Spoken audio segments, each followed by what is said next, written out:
live? Yes. Okay, so I ain't gonna curse. Make sure the camera's right. Are we live? Are we live? Are we live? Are we live? Hold up. Are we live? Are we live? Are we live? Are we live? Bro, you, man. Queens native. Queens native, man. Queens native. We go way. Professional basketball player. 12-year career. Yeah, still going, bro. Still going. Still going. So, look, I guess I'm going to start at the beginning. Born in St. Louis. Grew up in Queens. I mean, I know you bounced around a little bit. But Yeah. I gotta ask you, bro. Where did your passion come from? It was how much fun we had. You know, like we weren't in the highest league, but we had fun. Like every game was fun. You know. We love. Let me make sure the camera's right. Let me make sure the camera's tight. Are we live? Hold on. Let me make sure the camera's right. Let me make sure the camera is tight. Are we live? Oh, yeah. Oh, yeah. Big Flea, CEO here. Back at it again, y'all. Back at it again. Are we live, y'all? Are we live? Episode 50, y'all. Episode 50. I done 50 of these things, y'all. Episode 50, y'all. I want to thank y'all so much for tapping in with me as I bring y'all the latest edition of Are We Live. Again, as always, like, share, comment, save this episode once I post it, y'all. Save this episode once I post it. Again, I want to thank y'all so much for tapping in with me for the last 6 months. It's been an amazing journey. We did 50 of these things. We about to do 50 more, y'all. Again, thank y'all so much. Special show ahead for y'all. I want to first stop and say thank you to my dog, Mr. Justin Marshall, for tapping in with us last episode. If you missed that episode, go ahead and check it out. It's on all major podcast platforms, and it's right here on my page. Great conversation with that brother. It was a great interview. Go check it out. Huge announcement for y'all. Huge announcement.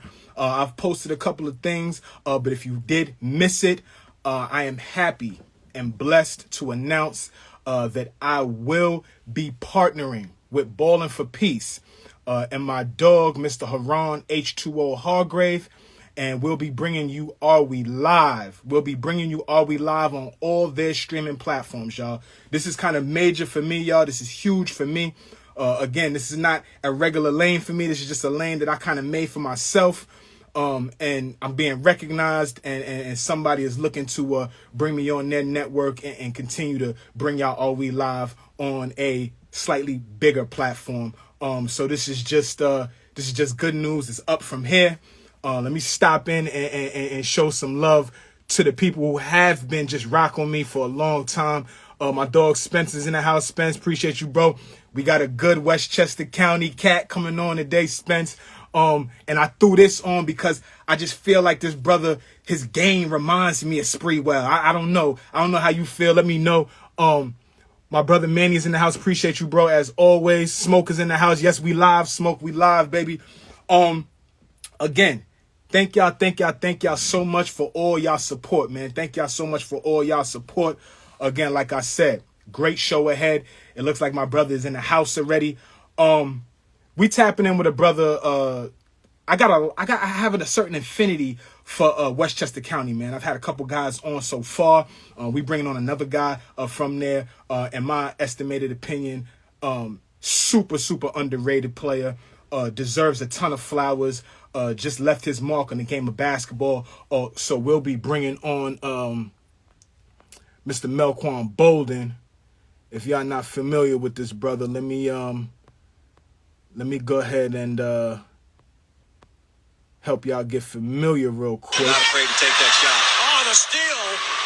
Coast to coast, the rookie Bolding flushes it. He's got 15, and we're tied at 72. How about the fact that those are the last two shots? That's just something light. So he's got 15, and That's we're just something light from my dog. But we're going to get into his journey, his whole story in just a moment.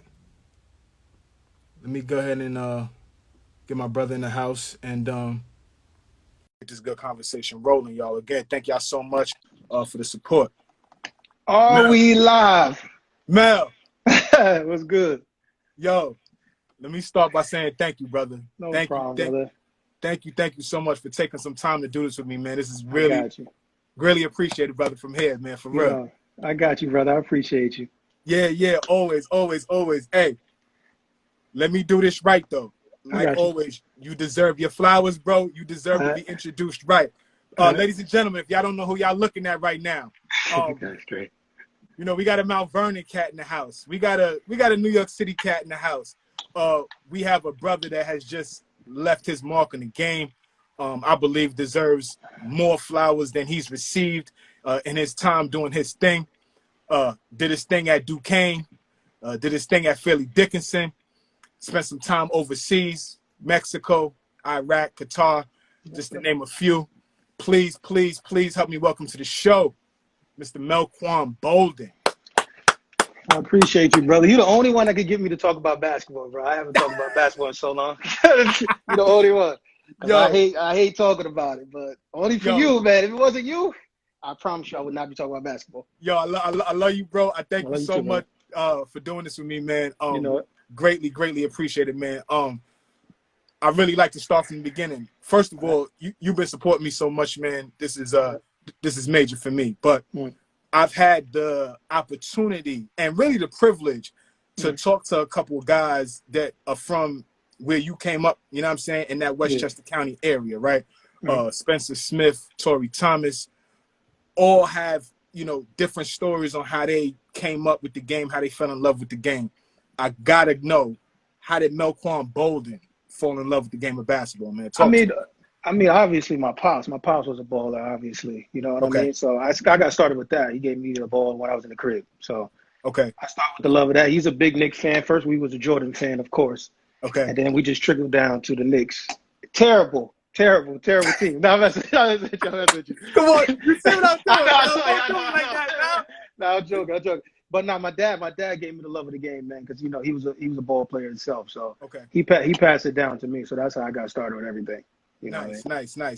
So, brother, I gotta tell you, man. Anytime I can recall, like just getting ready for this and just thinking about the times that I've seen you play, just us coming up as kids, and then definitely on the collegiate level, right? Yeah. But you a brother, man, that just be on the court and there's no smiling. There's no I know you having fun, but it doesn't look like, you know what I'm saying, you ready to fraternize too much.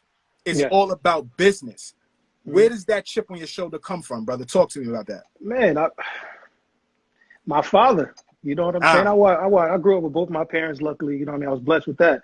So I'm watching them doing what they got to do, going to work every single day with no complaints, taking care of me, my brother, and my sister. So it's like when I step on that court, there's no friendship at all. Like just like this game is now, everybody's working out with each other, and they having fun, they laughing and stuff like that.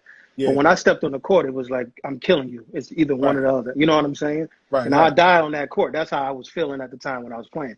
So I never really smiled. You know, I had a good time, like everything like that. I enjoyed the game. But when it was time for business, it was business. You know what I mean? It was business. So that's all I remember about you, brother. Obviously, you a bucket. Obviously, I love to watch you play. But just that swag and that grittiness out there, like, yo, it's business right now. I holler at you after the game, but I'm here. I'm here to get a W. So that was always dope to watch you, brother. I appreciate that. Yeah, absolutely. So you coming from Westchester County, I always consider that like an extension of the city, right? The sixth borough. Sometimes people consider that, you know, the sixth borough and all that, right? Talk to me about the culture of Mount Vernon, New Rochelle, White Plains. Who are some of the guys that you watching coming up besides your pops, obviously? But who are some of the guys that you watching coming up that's helping you, you know, develop that game? You know, it's money earning Mount Vernon, number one. We got to say it the right way. But the person, I mean, I looked up to Ben Gordon mostly, though. You know what I'm saying? Just look at that comment right there. That's crazy. That's crazy, right? That's crazy. Yeah. You know, but I looked up to Ben Gordon. Also, I looked up to the McCray brothers, who was way older. That's before. I don't know if a lot of people know about that. Conrad. Yeah, exactly. Yeah. But then also like Jonathan Mitchell and stuff like that.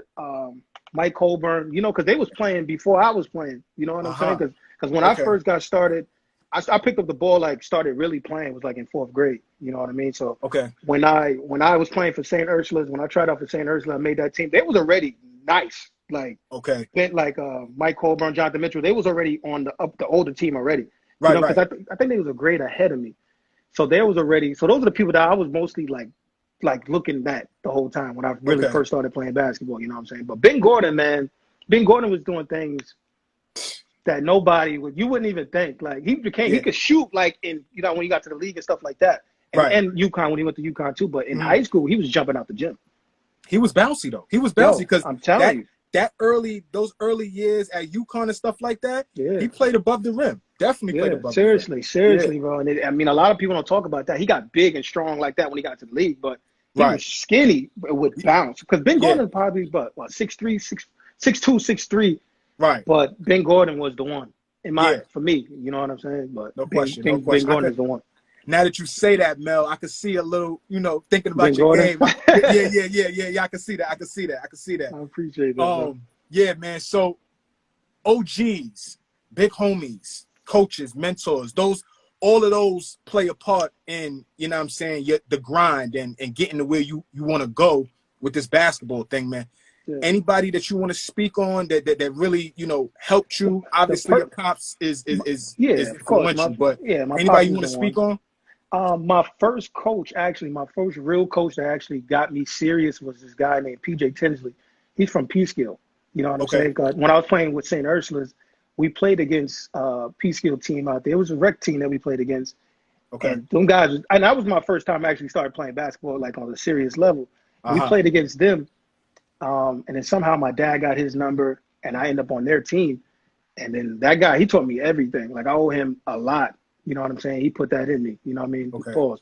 But that sounds crazy. That sounds crazy. But PJ did a lot for me. And then obviously as I got older, I had Dana Dingle. He was the Long Island Lightning coach for me. I got Malcolm Pope. A lot of people don't talk about how good Malcolm Pope is as a coach. I'm not talking about Snoop, his son, but I'm talking about Malcolm Pope. He taught me everything because I played with them for Abyssinian in Harlem. So he taught me a lot. Who else I'm probably forgetting a lot of people, but Nate Blue, of course. Nate Blue. Yo, man, when I played with Real Scout. Yeah. That's the second time Nate Blue was mentioned in the last two interviews, brother. Yeah, Nate Blue is a real one. Yeah, man. I just had Justin Marshall on. And Justin, was mentioning Nate Blue, man. Yeah, shout out to Nate Blue. A real one. Nate Blue. I mean, I'm still close to Nate Blue right now. Nate Blue put me in a lot of great situations. You know what I'm saying? I think if I listened to him early on, I'd have been somewhere else. You know what I'm saying? But Nate Blue is a real one. I still talk to him all the time too. But yeah, those would be. I would name those. Definitely, PJ Tinsley is number one for sure. Like that's dope. He taught me everything. You know what I mean? Yeah. That's dope. That's dope, man. So you spend majority of your high school basketball career at Bishop Stepinac, right? Mm-hmm. You there killing.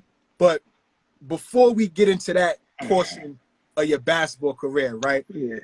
Why not Mount Vernon? Why not New Rochelle? Why not White Plains? Why not one of those public schools? Why Bishop Stepinac? But let me tell you how I really started, though. I was at Rice High School. Nobody knows that. Nobody I didn't know that. That's the only reason. I only went to Rice for a month. Like, it wasn't even, you know what I'm saying? The only reason I even went to Rice, I wanted – my favorite player in New York is Edgar Sosa. Everybody that knows me knows that Edgar is my favorite player. Like, of all times to come out of New York. You know what I'm saying? And you can't go wrong. You can't go wrong with Ed. Never. Go wrong with Ed. Yeah. So the only reason I went there was you know what I mean? Obviously, Cash, the one that got me to really commit to that school, because I took a visit to go to St. Raymond's. Cash Pratt? Talking about Cash Pratt? Kashif, yeah. Kashif, okay. Cash was the one that made me convince me to go there. But I took a visit to St. Raymond's. I was going to play with Truck and Amari and stuff like that. So I ended up going to Rice for a month because I wanted to be a part of it. They was the big three before the big three. You know what I mean? They got Cash, they got Kurt, and they got Edgar. And they got what I'm saying? Yeah. So I wanted to be a part of that situation. And then I ended up my parents ended up leaving Mount Vernon and moving to Beacon all the way up for my little sister situation. So we went there. So I was taking a train from all the way up there, all the way down to 125th Street. Then, I got to walk around the corner to go to Rice on 124th. Right. But I kept missing my stop because I'm waking up at 5 o'clock in the morning to catch the train all the way back down. Tired, right? Tired, so I ended up doing that, right? I kept missing. I always go to Grand Central, then I come back. I'm falling asleep in class. After a month, my pops was like, "Yeah, that's it. Like, you got to give this school a try." I didn't know nothing about. I've never heard of this town in my life. Beacon is all the way up there. You know what I'm saying? Okay. So I never heard of that. So I went there. I played my freshman year. I destroyed that league up there. And then my sophomore year, I didn't play basketball at all. Like, obviously, my grades was terrible my sophomore year. Okay. And then I ended up going to Stepinac.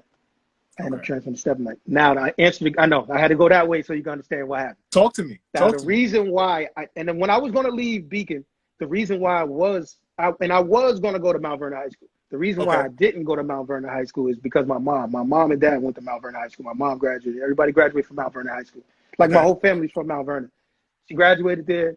And to be honest with you, bro, that Mount Vernon is bad. People think Mount Vernon is, you know what I'm saying? Because we in Westchester. Mount Vernon is crazy. Like, you know what I mean? Even though they don't mess with the basketball team, but in my mom's head is she's seen things that not supposed to be going on. You know what I'm saying? So she was a little fearful. Yeah, of course. You know what I mean? I'm the baby boy, so of course she wasn't letting me go there, and that's the reason why. And I was going to go to either. I wanted to go to Mount Vernon because of the whole team. I could have played with Mike Colburn and stuff like that. Of course. But I didn't go there, and I was going to go to Bishop Loughlin and go play with Ebanks. And but I had to. My mom wasn't letting me go all the way out there. Like, you know what I'm saying? Go to Brooklyn. Yeah, I wasn't going out there. Like, you know what I'm saying? But I wanted to go play with Ebanks. Like, you know what I'm saying?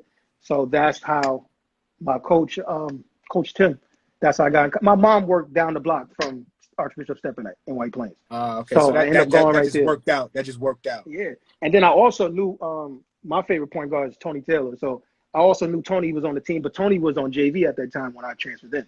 Okay. Tony was there, and you probably don't know him. His name is Justin Walters. Me and him grew up together.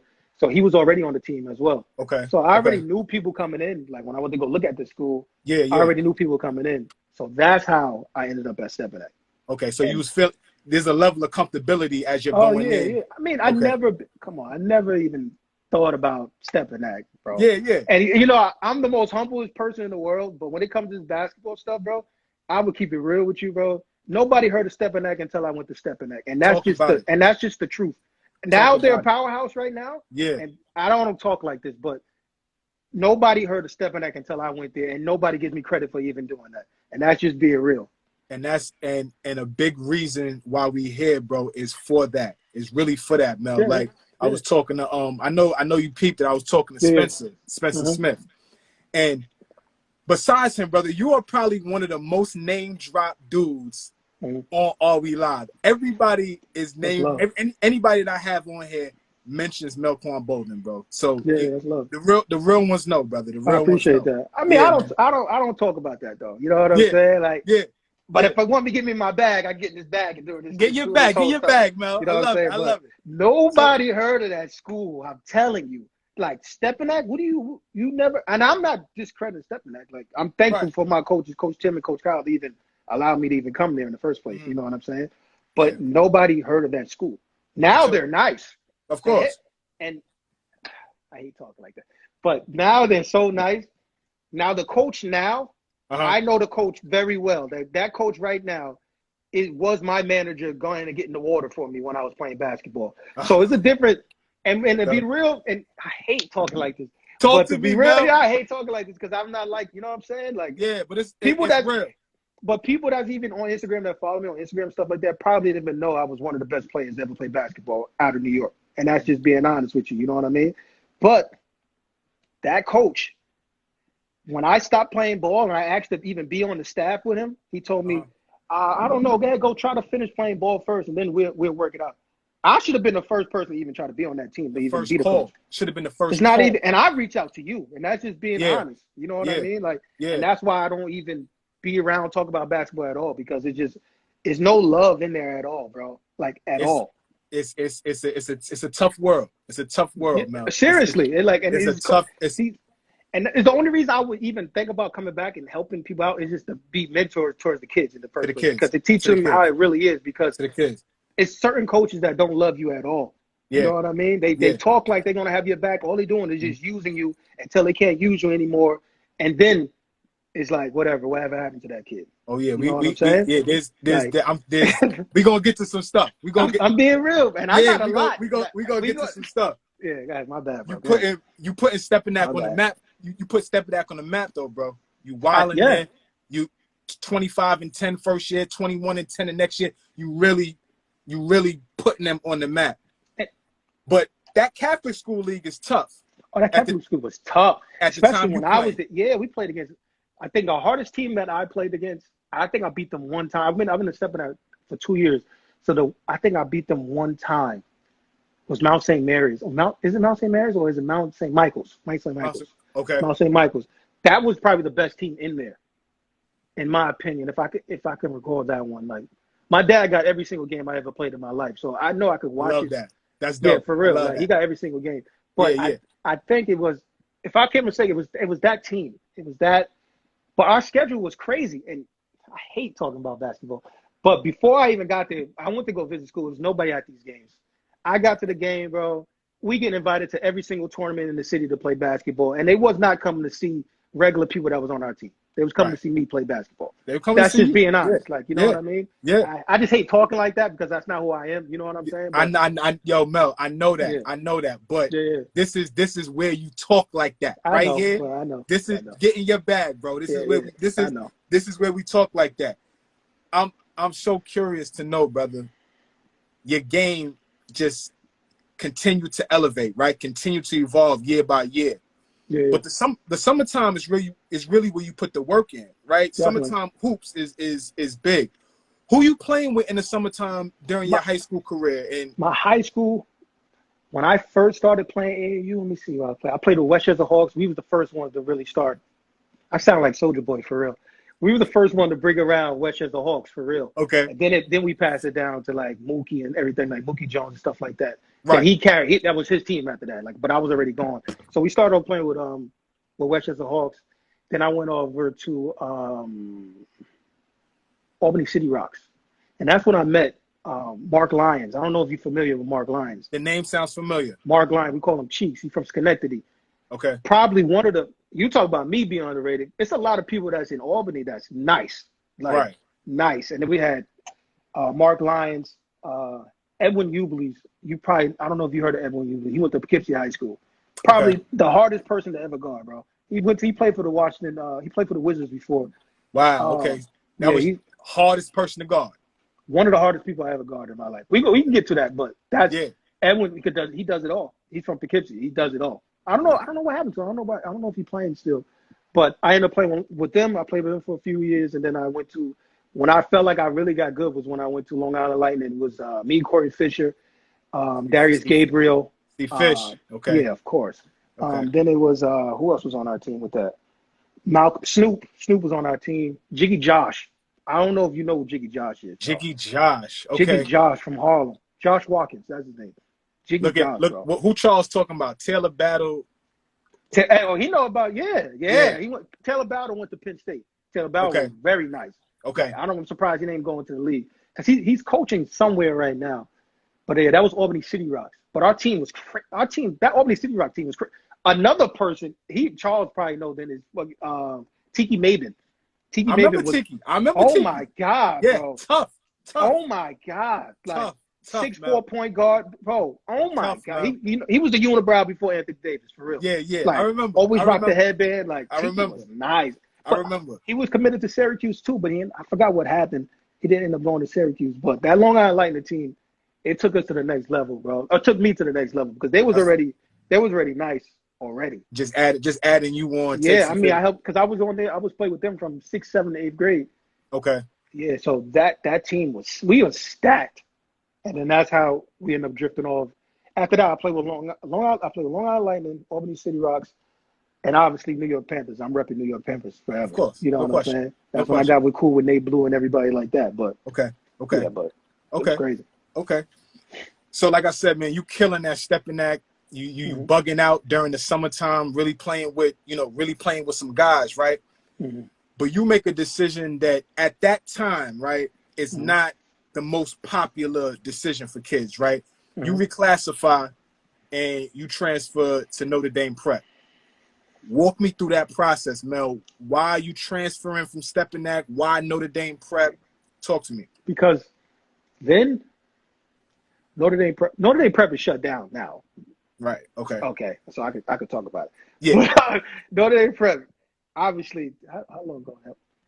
Statute of limitations. Okay, we could talk about it. So that was we can talk about it. So Stepinac, I left Stepinac obviously because they don't do like 5th-year players, because obviously I didn't play my sophomore year at all. So technically I only played 3 years of high school basketball. Right. You know what I'm saying? So prep school, I left because I was. Well, we could talk. You want to talk about when I committed to Louisville, and we're gonna get to that. We're gonna get there. All right. We're gonna get there. I end up. Well, I go there because obviously my grades is bad. I had only 3 years, so that second year didn't count pretty much. Like, because I didn't. My joint was terrible. You know what I mean? So I go there. Probably the worst school I ever been to in my life, bro. Like, we had Notre Dame Prep, bro, and not as far as basketball. That was the best school in the world. Right. But living conditions. Oh my God. Bro, I'm still cool with my roommate that I had there, Adam. Bro, we used to sleep in like hoodies and everything. Like, that cold. It's that cold. We didn't have, it was no heat. It was no heat. Like, nothing. Wow. Terrible food. And I'm not bashing. I'm thankful for Notre Dame Prep. Yeah, of course. I'm saying all this that what happened there. Yeah. But bro, we had every single school in the gym. In this little tiny gym. We had every single school in there. Like every single day it was somebody. Yeah. And that's kind of, that's what's crazy, because I spoke to Sean Crawford, right? Okay. Sean. Yeah, exactly. And Sean mentioned you and mentioned, y'all were there and stuff like that. But it's 15. Sean's a legend at Notre Dame Prep, but go ahead. It's 15 Division I players on one team, right? Bro. What's the practices like, Mel? Unbelievable. Like, like you got to fight for your spot the way obviously the name that, the people that have the big names is definitely going to play, but we fighting for it. But it's 15 people that's nice on this team. And there's a lot of people like, if you're not hot that game, you're not getting in the game. Like, you know what I'm saying? It's a lot. I'm still cool with everybody. So we had Kim English. I think he went to Missouri. We had Terrence Jennings. He went to Louisville. We had Sean. Sean was first committed somewhere else, but he ended up at Fairfield. He went to Fairfield, yeah. Went to Fairfield. Yeah. Then we had Johnny Higgins at the time. Johnny Higgins was committed to Duquesne. Then he ended up going somewhere else, Morgan State, I think. I could be wrong. But man, it was so many players. I'm trying to think of everybody that was actually there. But that team, I can't think of everybody. But that team was crazy, bro. Nuts, like, right? That team was crazy. Like, crazy. We had somebody else that went to some school in Connecticut. I can't think of it. He broke the backboard there, but Terrence Jennings was nice. Nah, Terrence was nice. Like, Terrence was nice. Nice, bro. Terrence was nice. Yeah. Gabby Bilardo, yes. Gabby is playing for, I think, in Puerto Rico right now. Okay. Rel went there with us too. James Sutherland. Oh my God. Sutherland, because that's my Sean's, God. That's one of my closest friends. I forgot about James. Yeah. Yo, James with the Syracuse. James with the Syracuse, yeah. But James was young. James didn't play like that. Okay. James was young, and James changed a lot now, but James was real childish back then. But we was older. I think James went there his sophomore year, junior year, something like that. So it wasn't even his 5th year. You know what I'm saying? Right. He had to grow. He had to grow into that. Yeah, but now James a problem. James plays. I think he plays in Japan right now. He's James Kilton College and everything like that. Yeah. James Sutherland. Oh my God, I forgot about James. Yeah. He was. That's my closest friend. That's the crazy thing. Okay. Wow, that's crazy. Wow, that team was crazy. I know that team was crazy. I'm gonna get to something, but I gotta ask you this, Mel. Check out this list real fast. All right. No order, just a list of guys, right? Yeah.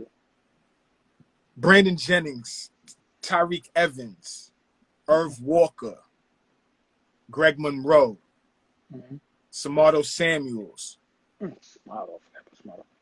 Melquan Bolding. When you see your name amongst guys like that, and that's y'all are top 15 amongst 440 players, right, in the country. Yeah. When you see your name amongst guys like that in that tier, what does that say to you and the work that you're putting in at that moment?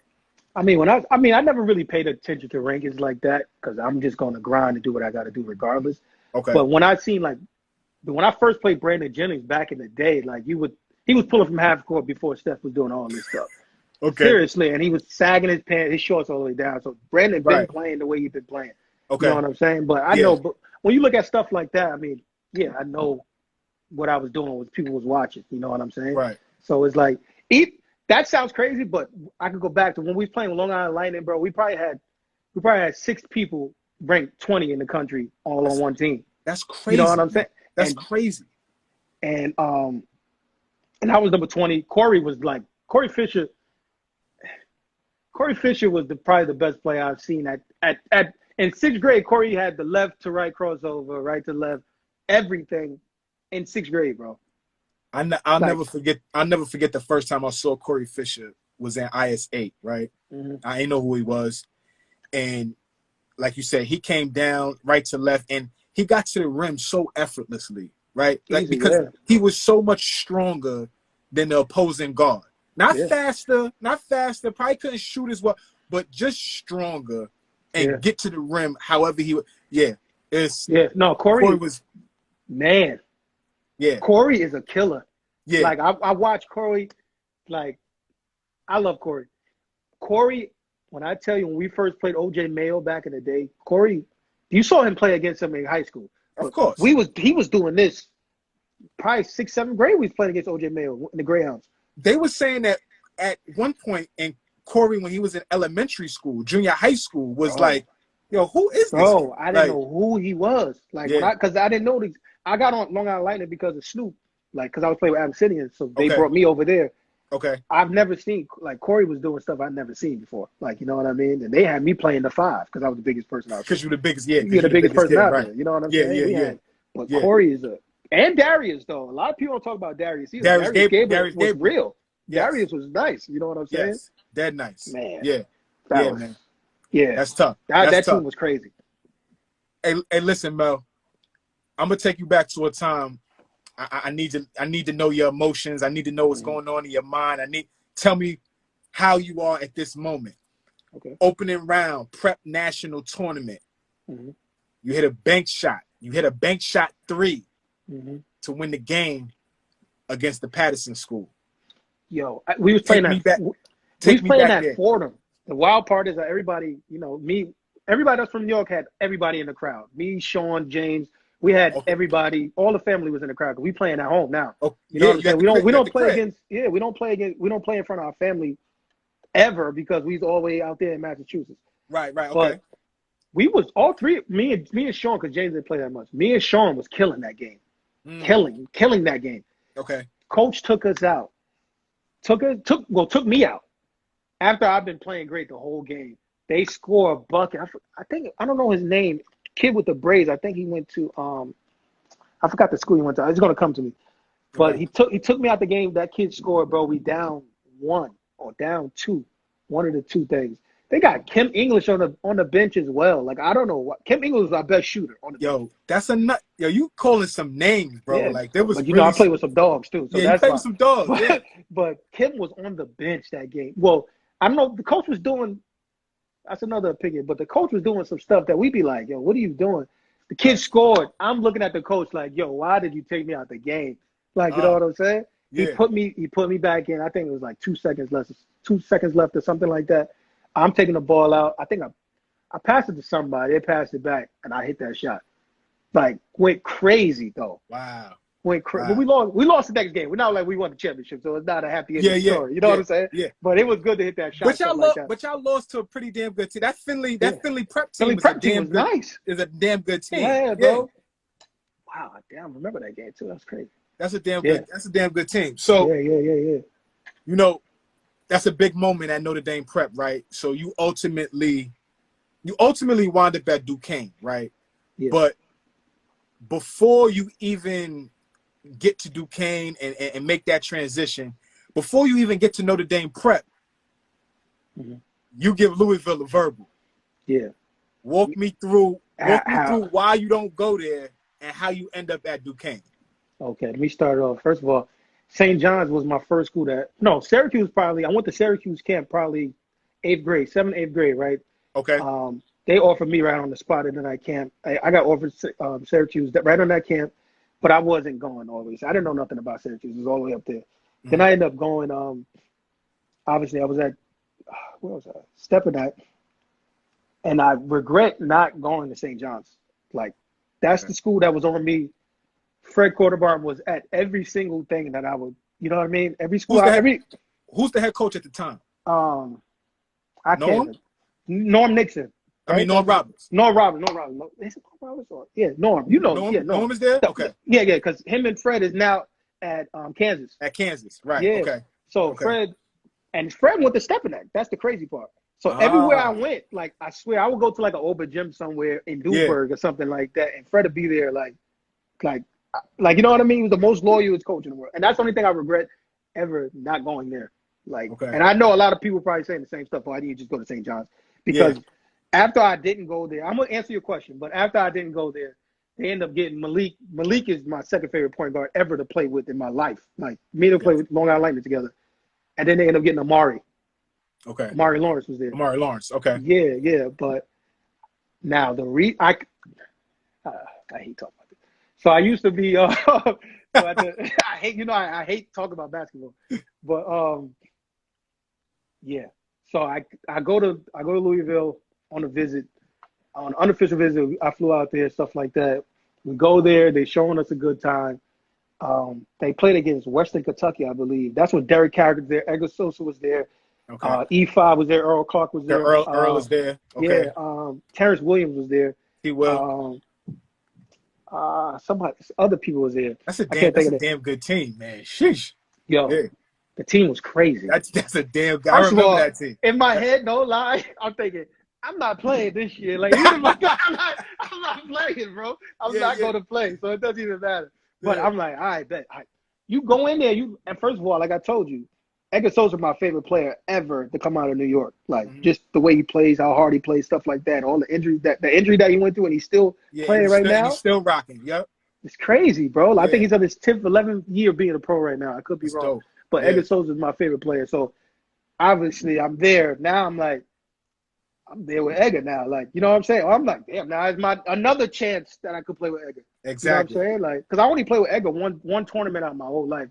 Because he played with the Chos, so I played with them 1 year. I mean, one tournament or something like that. Okay. So I leave there. I mean, I think they played 2 games.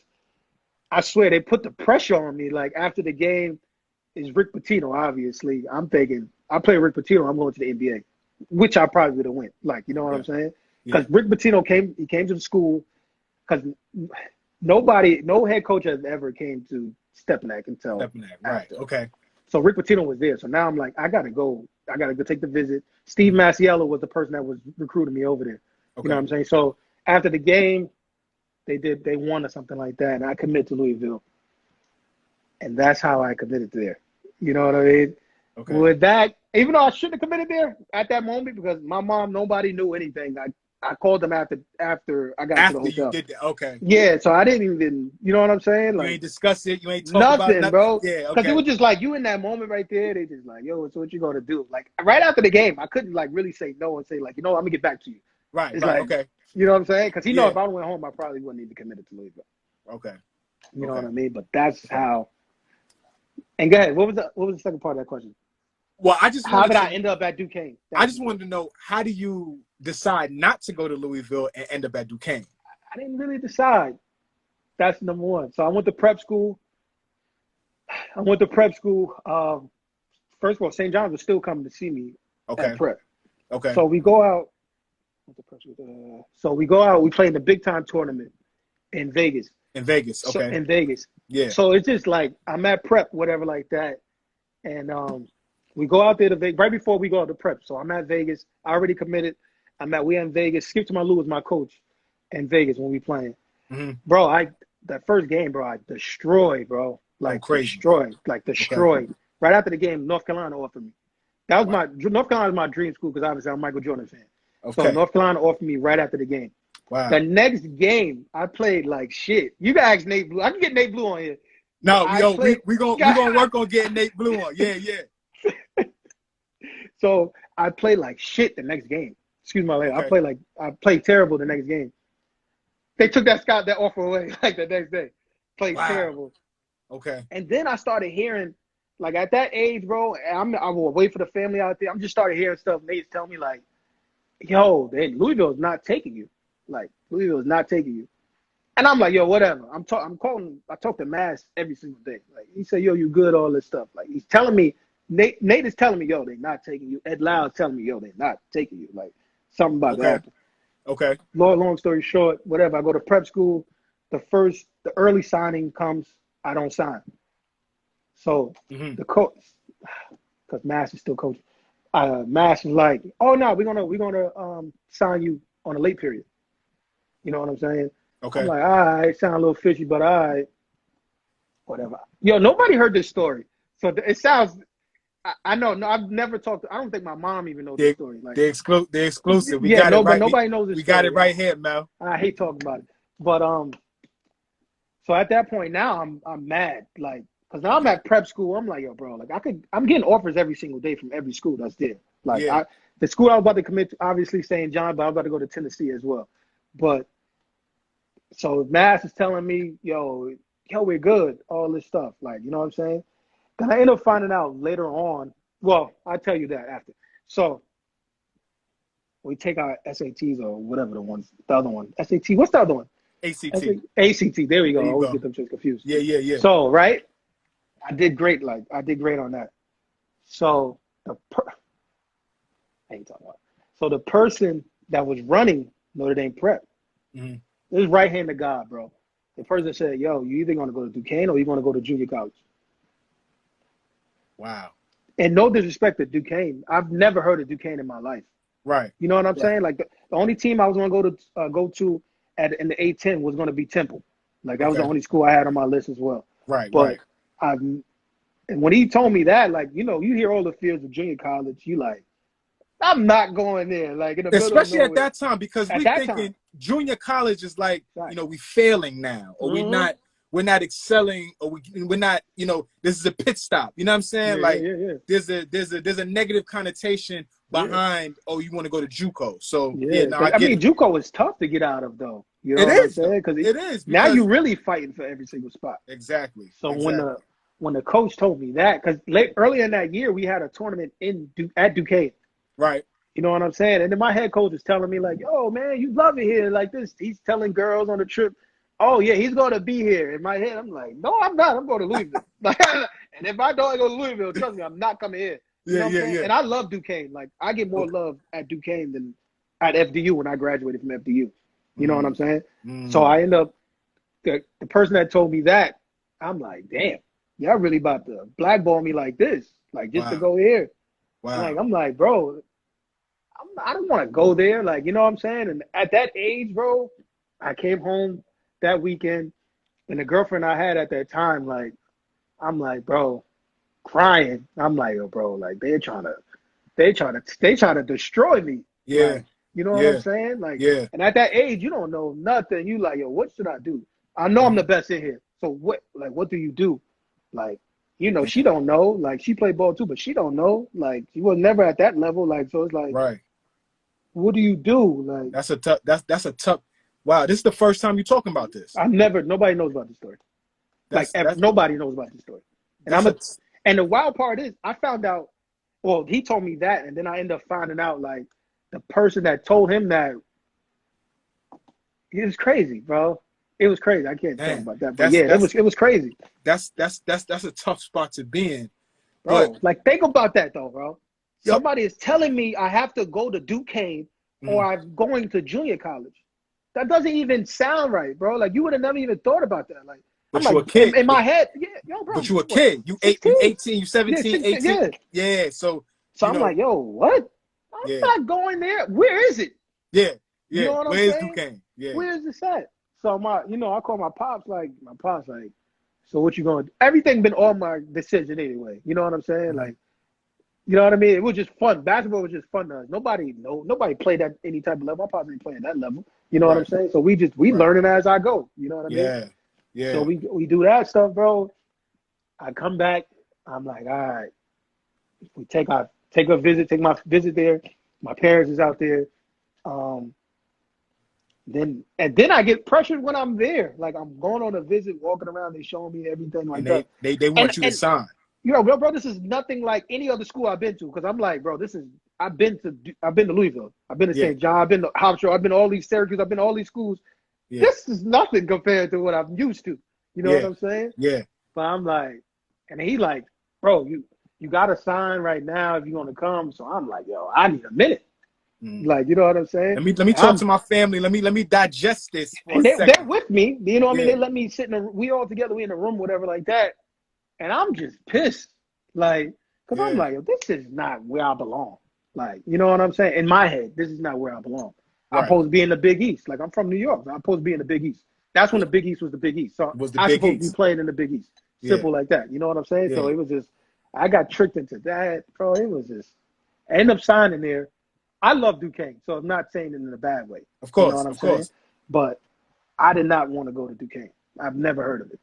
Okay. At least let me go to University of Pittsburgh so I can play with Trey Woodall and stuff like that. Trayvon Wood, Let me go over there. Like, you know what I'm saying? If we're gonna really go play, let me go play. If I'm going to Pittsburgh, let me go over there with somebody I know. And that's right up the street. Like right up the street. And that's right up the street. That's when Pittsburgh was nice. Oh, like, you know what I'm saying? Pittsburgh was nice, but I could have just played with Trey. Yeah. And I knew Trey for all my life. Yeah, damn near, because he's you know around the from same, Brooklyn. around the same, So you that's what happened. You get to Duquesne, man, and obviously there's a level of disappointment going into it initially because you don't get to go to the Ville. Like you said, you know, I would have rather go, you know, to Pittsburgh and stuff like that. But you get to Duquesne, Mel, and just hit the ground running, brother. You go there and you play all 34 games. I'm getting a little echo. I got you. You can hear me now? Yeah, I got you. You got me? Okay. Yeah. So, you know, you play all 34 games.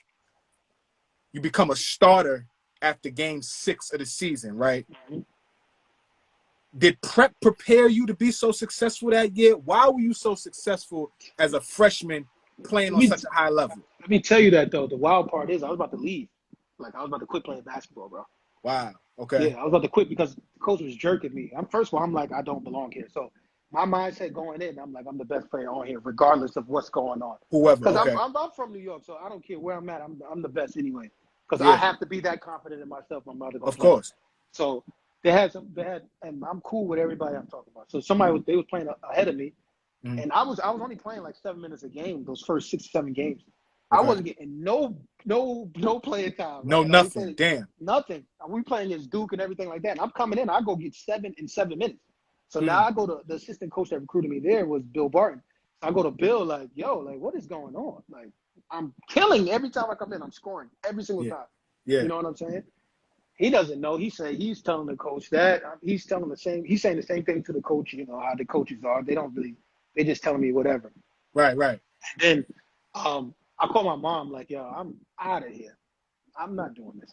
Like, you know what I'm saying? Because already in my head before I even went there, I said, okay, cool. They want me to come here. Okay, cool. I'm going to come here 1 year and I'm going to leave then. Okay. You know what I'm saying? So that's how they want to do me. Okay, now I'm going to go pick my school for real. You know what I mean? So I call my mom like, I quit. Like, straight like that. Like, I'm not doing this shit. Like, I'm all in Pittsburgh.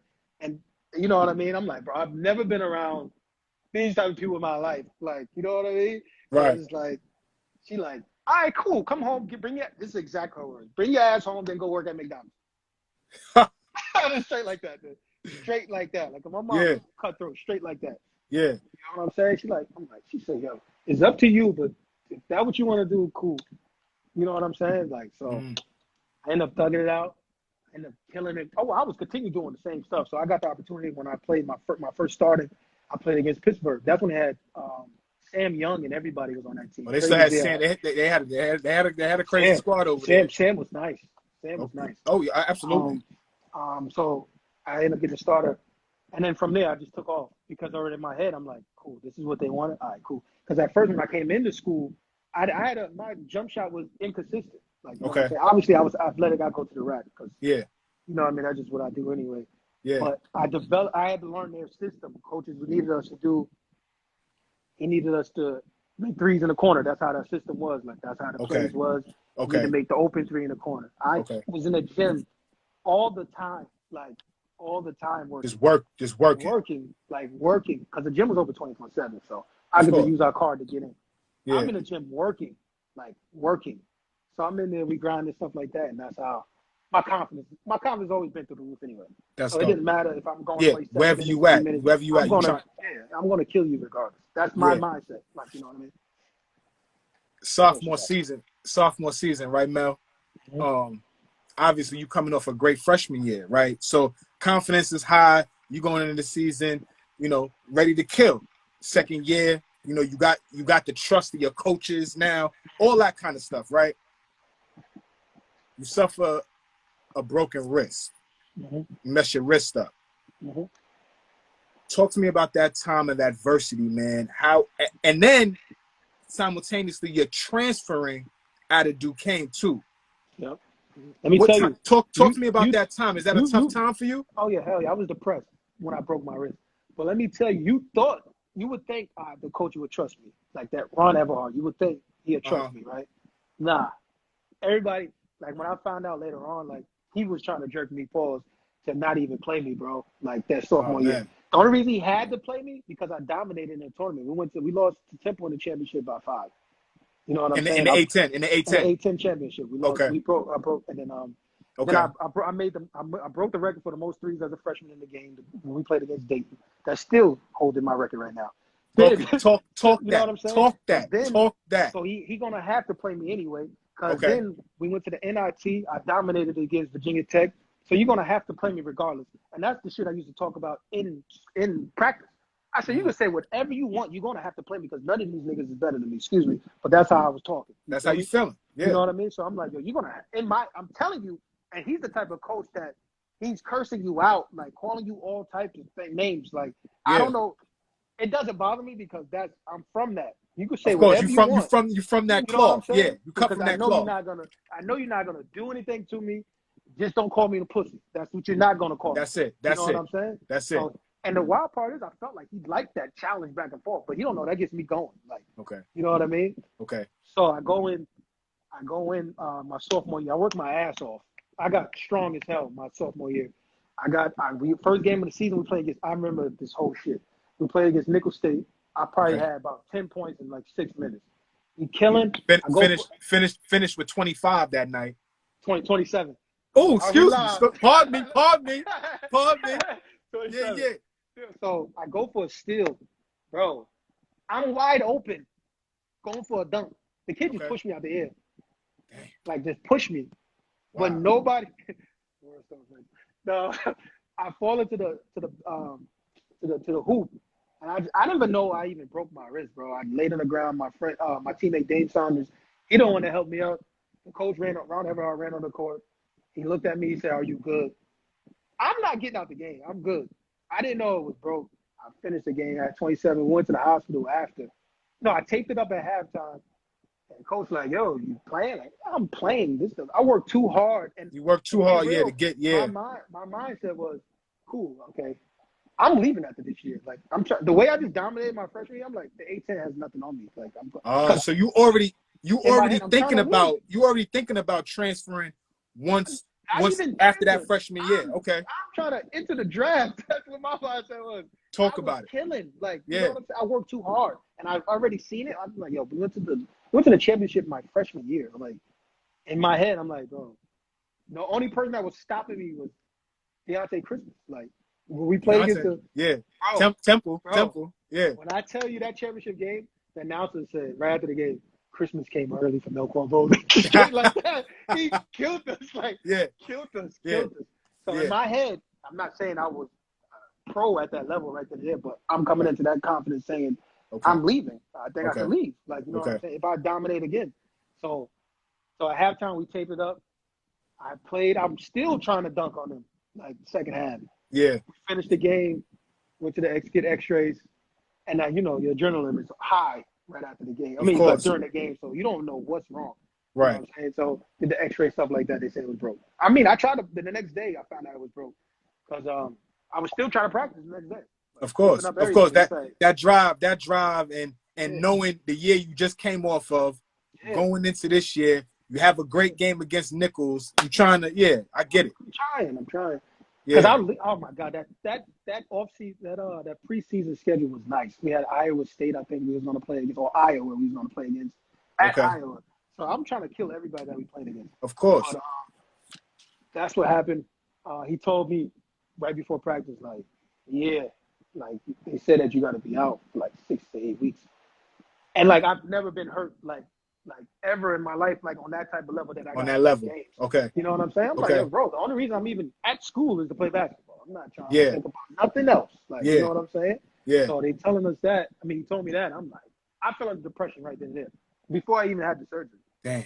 You know what I'm saying? Damn, and that's got to be a gut punch. You know what I'm saying? It was so crazy because then you really start learning like what basketball is about, because I felt I was all by myself, man. My roommate that I had, he know I hated it. At that point, my mind was just all over the place because it's just like, yo, nobody, like they not even checking on me there. They're not doing nothing. And the coaches want to rush me back, keep asking me, am I good? No, I'm not good. You're not ready yet. I'm not good. I came back in 6 weeks. So, Mel, let me ask you, is it fair to say, because I read something that said that it was a mutual agreement between you and the coach to part ways from Duquesne. Is that accurate? Is that accurate? No, that's not accurate, bro. Okay. And I don't. You got me talking about. Yeah, I got you. Like, you know, you told me you got me. I got you. Talk to me. All right. Yo, bro. All right, now this exactly why I didn't. That's exactly why I transferred. One of my teammates left early for, I think, Easter break. Okay. Everhart, who texts everybody saying we're gonna run when we get back. Mm-hmm. Nobody said who it was. We knew who it was, but who cares? We in shape anyway. He's going home with his family. Bro, we get back. We ran, no lie, for 3 hours. I don't know what he thought this was going to do for us, but we ran for 3 hours. Uh-huh. Like for 3 hours. Yeah, yeah. I don't care. I don't care, some chat. You say chat, yeah. He know I don't talk. And he knows me. He know I don't talk. But we ran for 3 hours, but whatever. I'm in top shape, so nothing was bothering me. Okay. My wrist was still messed up because the only reason I even came back early from the broken wrist is because he's the one saying, Mel, you're good. You're going to be playing all this stuff like that. He rushed me back. I wasn't even prepared to come back because I should have sat out and just redshirted. Okay. You know what I'm saying? Mm. And then, so we run it for 3 hours, bro. Like stuff that you wouldn't even think that we shouldn't be even doing.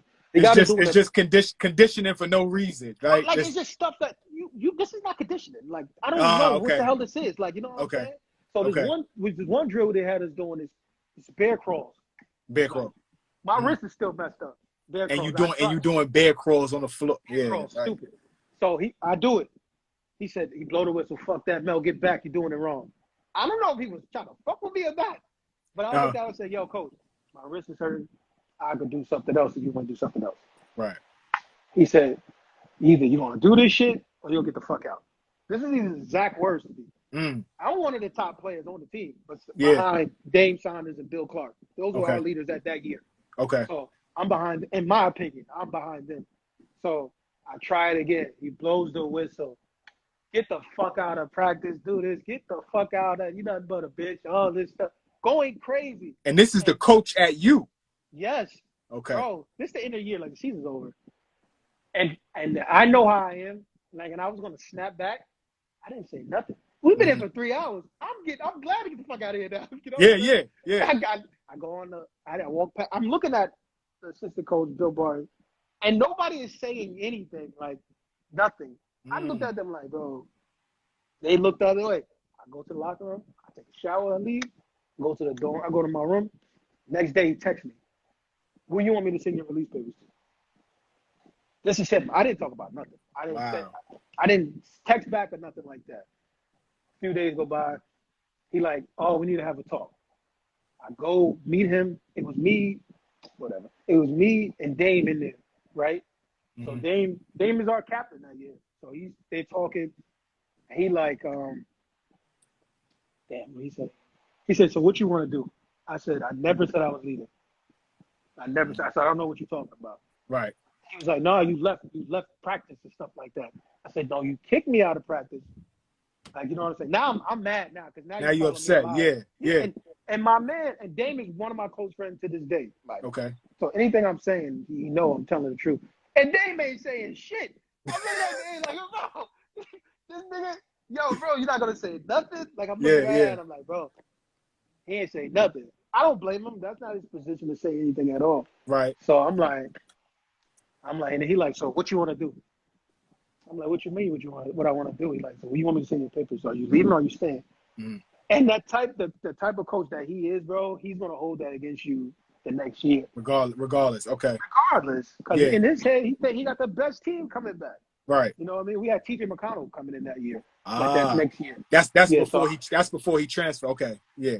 Yeah, that's what did. TJ was a problem. Yeah, he was tough. He is tough, rather. Yeah. He is. I mean, he's in the NBA. He's making millions. He's tough. Very good. He's tough. He's tough.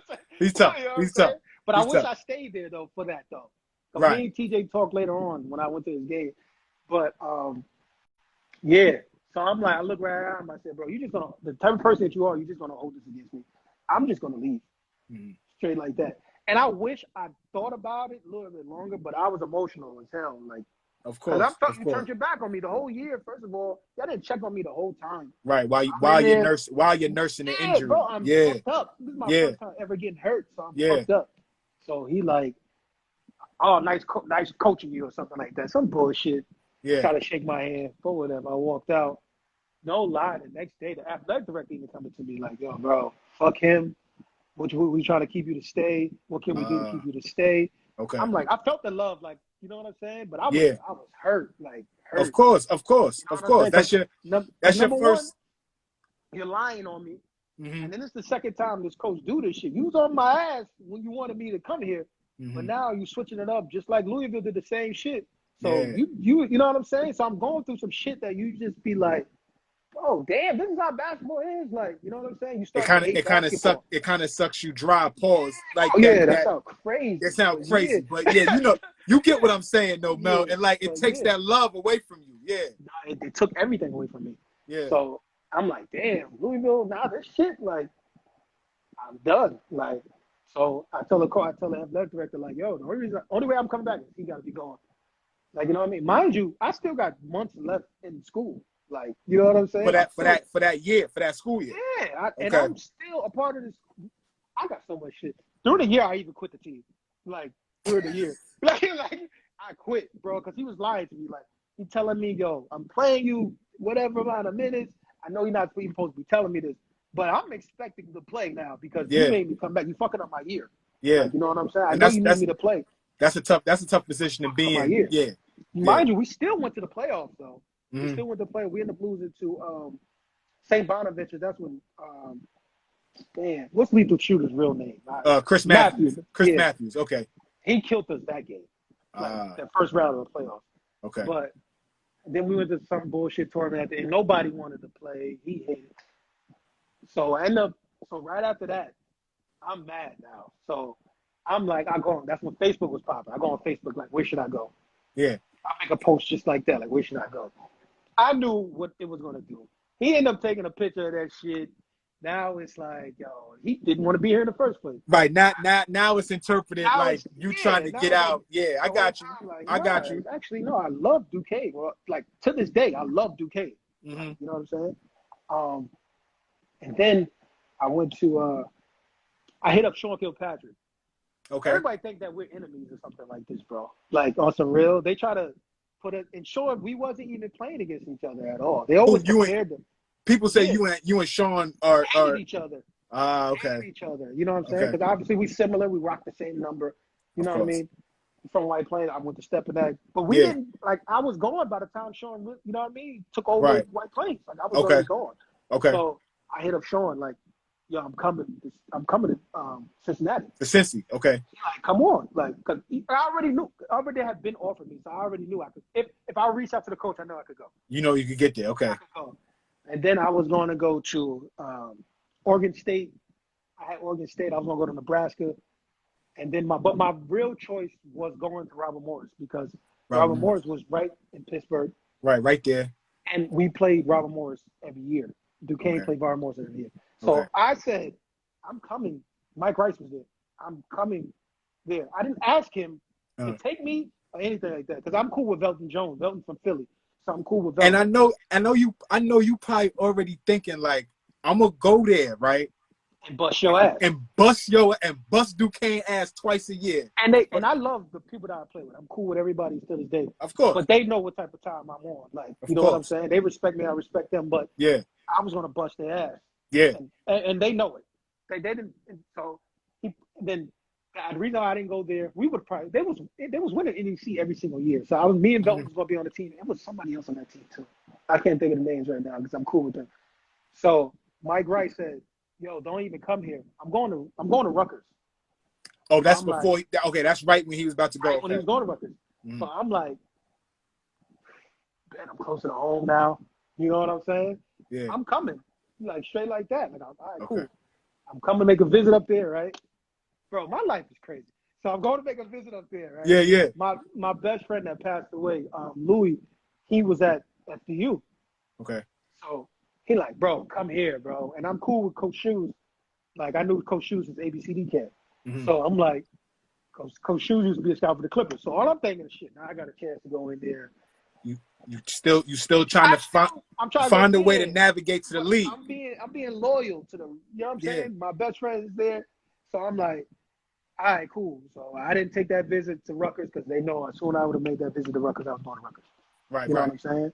But I ended up, they did not want me to go see the school. Even though I saw the school like only one time when I went to ABCD camp. Yeah. So he like, don't worry about the school. Don't come see it. Like, it's whatever. It's a court, it's a gym, whatever you want to see. Shit like that. He said, the team's going to be so nice. You know, I'm not bad with shoes. I love shoes. He's a St. John's assistant coach now. What's the fucking odds of all this? That's crazy. On? That's crazy. It makes no sense, bro. Makes no sense, bro. He was assistant coach at Rutgers. Now he's assistant coach at St. John's. Yeah. It's unbelievable what's going on. So I end up obviously signing and going to FDU. Yeah. Now, you spend the last 2 seasons there, right? Right, Mel? Now it's no secret. You didn't do a lot of winning there, right? 0 winning, bro. We can talk about it. Right. You ain't do a lot of winning there.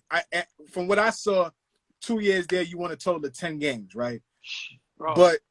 But in terms of the level of play, in terms of going to get a bucket, in terms of just really flat out hooping, you had some of your best years in terms of individual success there.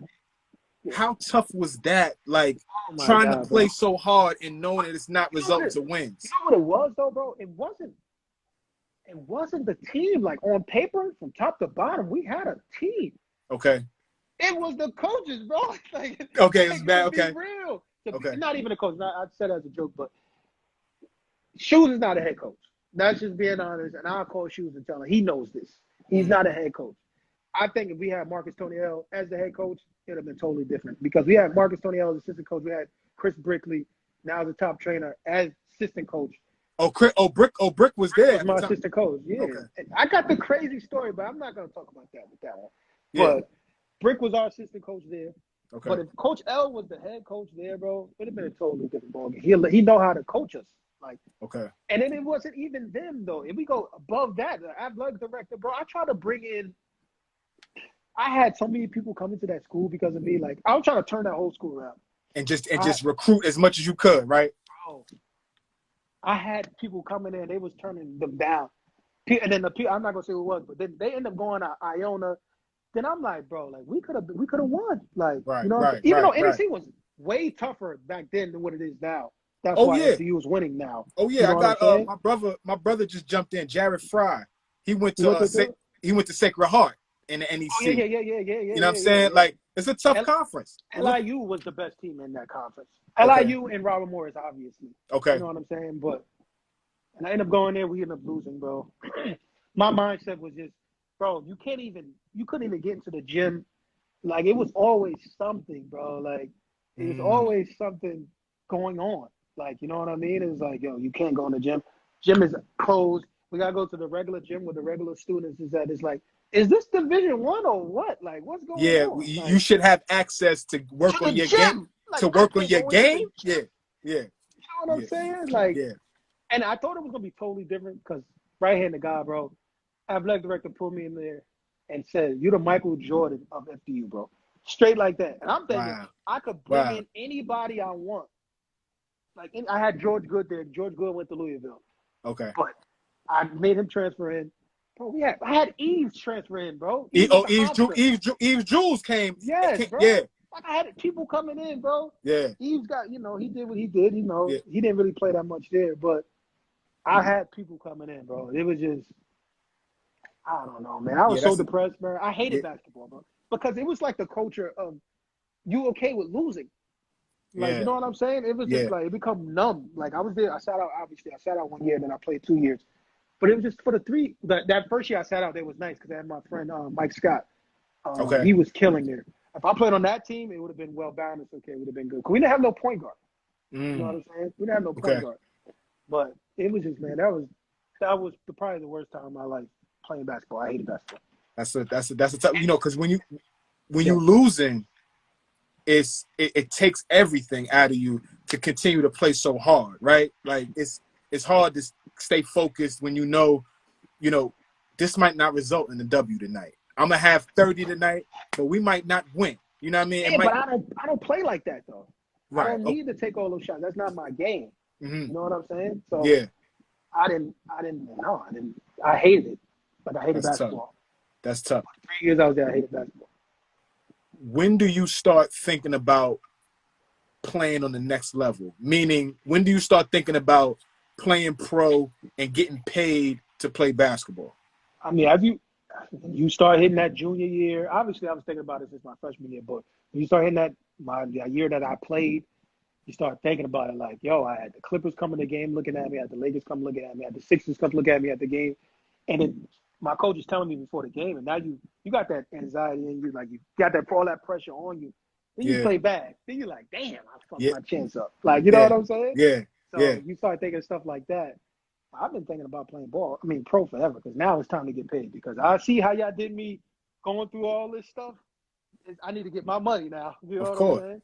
Of course. And then coaches will tell you, this is why I go back to saying coaches, they just use you and tell you they can't use you anymore, man. I had coaches telling me like, oh yeah, don't even worry about this. We're going to get you over. We're going to get you an agent. We're going to get you overseas, stuff like that, bro. I graduated. Thank God I graduated. And, bro, nobody helped me get where I was at. Wow. You had to figure that out by yourself. I swear, bro. Nobody. You know who got – my first agent I got, I signed an overseas agent. And Sterling, he worked with the Panthers.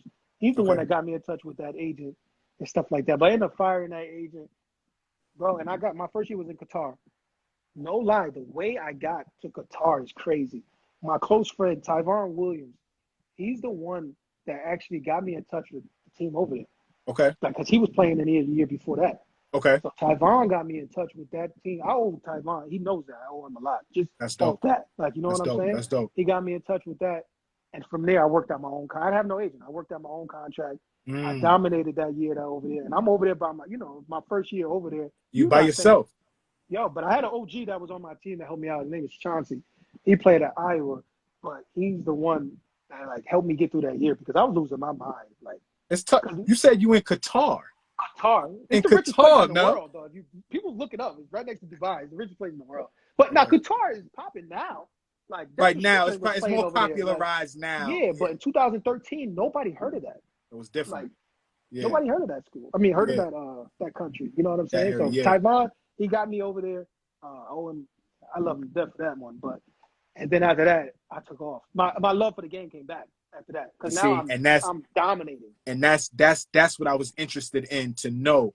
When did you start falling in love with it again? Once you got overseas and started playing at a high level again? Yeah, and you started getting paid. So that's it right there. That's it right there. When the dollars come, that's the main one. So once you start getting paid and stuff like that, and it's like, I'm in Qatar, bro. Like, what am I doing here? Like, I mean, I got all the sneakers because nobody was getting no sneakers out there. It's a dry country. It's a Muslim country. So I'm over there dominating. Like, I'm dominating. Like, if you look at from when I was, like, the highlights from over there, it's crazy, bro. Crazy. Alvin definitely went there. Yeah, Alvin does. Yeah, he knows. That's dope. But that's dope. It was crazy, bro. But yeah, that's when I fell in love with that. That's dope. That's dope. But I can walk you through when I started hating it again, though. Nah. I'm gonna keep you right. I'm gonna keep you right here, Mel. I need you right here. This energy where you at right now, I need you right here, because we getting close towards the end, and I need you. I need your energy. I got some quick hitters for you, Mel. First thing that comes to mind, let me know. Talk to me. You the realest one. You let me know you was gonna come in here and give me the real. Let me know right now. Okay. Top 5 Westchester players of all time. Your top 5. Ooh, shit. Yours. All time. I'm biased with this, but that's fine. Talk to me. Okay. I'm going with Tony Taylor. Most underrated. Most underrated. He worked for everything he got. And my favorite point guard ever. Obviously, we're gonna go with Ben Gordon. Okay. Well, we going old school, or we just going with? We going with yours. We going with yours. I'm going with Ben Gordon. Then I'm gonna go with Sean Kilpatrick. Okay. Because he's from White Plains, but he's pretty from Yonkers. Okay, so there you go. Mookie Jones. You have Mookie to say Jones. Mookie. You have to say Mookie. You know okay. what I'm saying? What's that? 4? That's 4. You got one more for me, Mel. This is a toss-up with this one. Jonathan Mitchell. I'm gonna go with Jonathan Mitchell. The lefty. The lefty. He went to Florida. Yeah, it's so many though. It's a lot. Yeah, and I know you leaving a lot off, right? I talk to a lot of guys from your area, and they say you can't just give me 5. Like I need it's a lot. But Jonathan Mitchell was a problem, bro. Yeah, Jonathan Mitchell. But I'm biased though, so I'm my favorite player. If I had to choose, if it ain't me, then I'm going with Tony Taylor. Tony Taylor, nice. Tony Taylor made the game so much easier for me. Okay, you know what I'm saying? Like, okay, Tony changed my game, and I helped him a lot too. But Tony, man, I love Tony forever. That's dope. You know That's mean? dope. Like, that's dope. One of my closest friends. You back home. You back home, right? Mm-hmm. Whatever park you running in, whatever park you ran in as a kid, right? You back home. I need you and 4 other guys. Y'all going to the park to run the park for the whole Saturday afternoon. Y'all not coming off. Who's your 4 that you taking with you? I'm taking Tony for sure. Okay. I'm taking Sean Kilpatrick. I'm taking Mike Colburn. Okay. Yeah. I'm taking. Oh my God. This is anybody or just anybody you want? Oh, hold on. Let me start that list over. Well, I'm taking. Well, hold up, now. Hold up.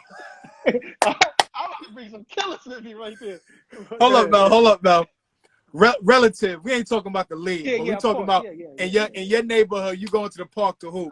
Who's your 4 you taking with you? I'm taking Tony. I'm taking Edgar Sosa. Okay. I'm taking Sean Kilpatrick. Okay. Kirk Kelly. Oof. Kels. I need a big man. And Kels does it all. I just spoke to Curtis. We about to get Kurt on soon. Yeah, man. Shout out to Curtis. He just got that job in at Kansas State. Yeah, shout out to Curtis. That's dope. Yeah, he's a real one. Okay. Same park, Mel. And first of all, we playing at Dykeman. I've got to go to Dykeman. Okay. So you at Dykeman right now. Yep. You throw a round table in the middle of the court, right? Mm-hmm. It's you and 4 other guys. You're talking hoops, though, Mel. People that you respect their hoop talk, their hoop knowledge, their basketball IQ. Who are 4 other guys that you would sit down and have a hoops conversation with? I'm bringing Cash. Okay. Cash is very intelligent when it comes to this basketball stuff. Look what he's doing right now. Yeah. You would have never thought Cash would be. I would have never thought he would be doing what he's doing right now. Dope. I'm bringing my first coach, PJ Tinsley. Okay. Wow. You know what it is? Of course, I'm bringing Nate Blue. Okay. I'm bringing Eddie Lau with me. Eddie Lau. Ooh, I ain't heard Eddie Lau name in a while. Eddie a good one. Eddie a good one. And I gotta go anywhere I'm going. I'm bringing Tony with me, so Tony's gonna be with me too. Much respect. Much respect to your dog, man. Tony, that's my man. Much respect. Much respect to him. You falling in love with it. You falling out of love with it. It's like one of your favorite girls, right? Mm-hmm. This basketball thing, right, bro? Yeah. But if you could think about what comes to mind when I ask you your best basketball moment as a player, high school, college, as a pro, what's your best moment that you feel? Probably overseas I felt when I got back into love with that, man. I probably had overseas in Qatar. I probably had, I think, like 47 one game. That'd probably be my best moment. Okay. Yeah, that would be. I forgot who we was playing against, but that would probably be my best moment because it was like I could play at this level now. Like, you know what I'm saying? Because obviously you go in, you don't know what's going to happen. You hear all the stories like you gonna get sent home if you out. You know what I mean? So I would go with that because it's like, yeah, I could play at this level. And it might not have been the, other people, they look at it, they might not respect it, saying they don't respect the competition and stuff like that. But every night I was getting double the triple team every single night. What is that competition level like when you over in those? In the Middle East, bro, you only got on the Qatar time, you only have 2 Americans on the floor at the same time. So we got 3 local players on us. Okay. So my team was, bro, me and my man is a guard. He's shorter than me. We was playing the 4 and the 5. Wow. So we playing the 4 and 5 on defense and the 1 and 2 on offense. So it was just like crazy. So we bringing the ball up, we getting triple double team every single night. I was probably in the best shape of my life playing over there. After I left over there, I said I could play anywhere. You can go anywhere and hoop now. When I say double and triple team, it's with the Americans though. It's not like we play like the locals is double teaming us. I'm like, yo, if you think, and our team was bad. Like we didn't win that many games over there. But y'all doing this against us is something. You know what I mean? So I would say that would be the best moment. Best moment. That's dope. That's dope. You a real one. I'm gonna throw you off with this one. You a real one. This is the first time I'm asking somebody this. You a real one. Put them in order. Put them in order, Mel. Mike, Braun, and Kobe. Put them in order. Come on now. Put them in order, biased. Mel. I'm rolling with Mike. I'm a Michael Jordan fan forever. Okay. Yeah, they hate this shit. I'm rolling with Braun.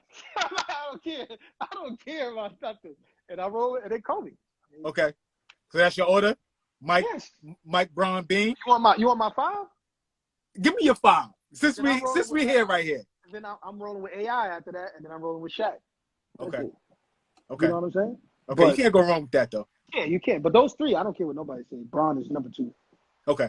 Michael Jordan will always be number 1. You a real one. You a real one. So but I'm always rolling with that though. Like, but crazy part is I wasn't a Kobe fan, bro. Like, I'm a Kobe fanatic. Like I'm a nut. I love the Lakers. Like I used to love the Lakers. Okay. But then when Kobe did that, my opinion, when Kobe did that to Shaq and Shaq had to leave, I rolled with D Wade and Shaq. Okay. I hated the Lakers. I get it. Trust me, I get it. You know what I'm saying? I'm going over there. I'm not saying Kobe wasn't great. Kobe is great, but that's my order, and I'm sticking to it. Gotcha. You a real one, bro, and I know you was gonna give it to me, so that's what's up. You sitting down at dinner, with 18-year-old Melquan Bolding. What kind of advice do you have for him right now? At this stage of your life, what do you have for 18-year-old Melquan? First of all, I would have never committed to Louisville. I would have been at St. John's. Okay. That's number 1. But everything else though, I don't change everything. I did it my way, so I don't change nothing. You know what I'm saying? But I would say, I always struggle with this anyway. Be more patient more than anything else. You know what I'm saying? Okay. But it goes off people lying to you more than anything else, though. Like, you know what I'm saying? As a man, you got to respect me, too. You know what I mean? Tell me what it is. Like, if coaches approach the game as, I need you to play this hard, man. I got family on the line. Like, you know what I'm saying? I got bills I got to pay. People will respect that more than anything else. Like, you know what I mean? Right. But if you start doing that lying stuff to kids right now, it's just like, bro, like, it really messes your head up as a kid. When you get older, it's like, it turned me into having trust issues. Like, I don't trust nobody. That's why I'm always by myself. I roll by myself anywhere I go. Like, you know what I'm saying? I don't trust nobody. And, that trickles down into relationships. And now you doing everything else. Like, you know what I'm saying? So, it's just like, that would be my advice, though. Just. I can't hear you. Yeah, no. I got you now. I would have never went to Louisville, though. I would have went to St. John's. Got you.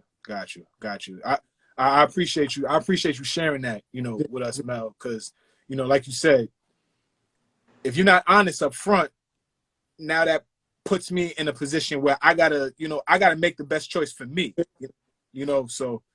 Seriously, man, but I don't know. I'm big on honesty and loyalty too. So that's love. That's love, bro. Listen, I got one last question for you, brother. This was amazing. I'm so grateful for you taking some time out to do this with me, man. I know we've been putting this together for a long time.